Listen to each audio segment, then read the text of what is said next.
All right, guys, C-sections. I know, nobody likes talking about them.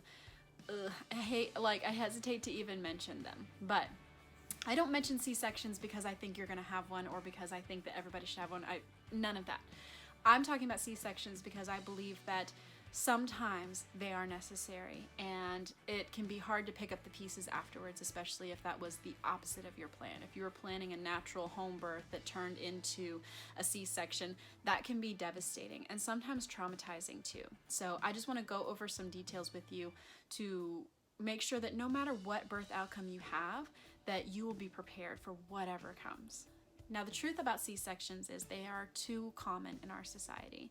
There is a lot of reasons why we believe this is, but I don't want to talk so much about that. Now, when you look at your pain management options and your interventions and your induction options, I want you to be aware that some of those do increase your risk for C-section slightly.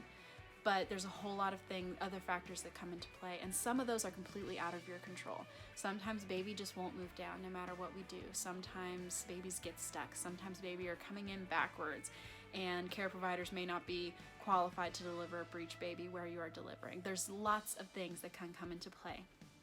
So my goal is not for you to be afraid of C-sections, but for you to be confident in your knowledge leading up to, so that if a C-section becomes necessary, you will know what elements of your birth are causing the C-section to be necessary. You will know that it's okay, that it still qualifies, beyond qualifies, as a birth, and you will know how to recover afterwards and pick up the pieces and hold on to all the positivity from your birth that you can. There's a lot of risk when it comes to C-sections, and that is why science tells us to avoid them if at all possible. Some care providers have high C-section rates. I'm not saying they're bad doctors. I'm saying that they're not following good science, and that you are totally allowed to know your care provider's C-section rate. And if they have a super high rate, especially if it's more than the national average, which is 37%, then I would strongly consider searching for a new care provider, because ultimately you want a doctor that follows the science and wants to give you the best shot for a better recovery. There will be struggles after the birth if you have a C-section, nothing that you can't overcome. Sometimes recovery will take a little bit longer because you're dealing with not only a labor, but also C-section scar. And also, carrying your baby will be difficult. Nursing your baby may be a little bit of a struggle in the beginning because of the anesthesia in your system. So all of that to say is none of that means that it's a bad outcome. It just means it's a different outcome with different challenges to face than vaginally would have been. One thing I strongly encourage all my clients, all my friends, anyone who will listen to me, is to look into evidence on big babies.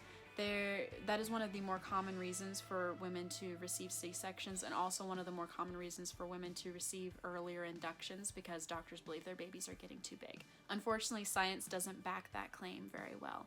So no matter what, whether you're at risk for a big baby or not, I encourage you to look into that information so that you'll have it ready just in case a care provider says, hey, we think your baby's getting too big. Then you can say, okay, so this is the evidence I'm seeing. Can we discuss it and talk about the risks and benefits of what it is that I want to do and what it is I feel is best for my baby. Failure to progress is another one. I think it's important to know what the failure to progress criteria are so that you can know how to discuss with your provider. Ultimately, again, go back to the BRAIN acronym for informed consent, because it will help you at every step of the way. When your doctor says, hey, we think we want to induce you, pull out those steps and say, okay, can we go over each of these so we can decide together if this is a good choice for us? Now that all of that is said, if you have a C-section or had a C-section, if you're going to have a C-section, if you're having a planned C-section for whatever reason, I don't want you to have all sorts of fear because, oh, now I won't be able to breastfeed or whatever it is. What I want you to do is to make informed decisions and make what is best for you. And I don't know what that is, and your doctor doesn't know what that is. Only you can decide based on the information you have in hand. So no matter what, the baby's going to be beautiful and the baby's going to be born.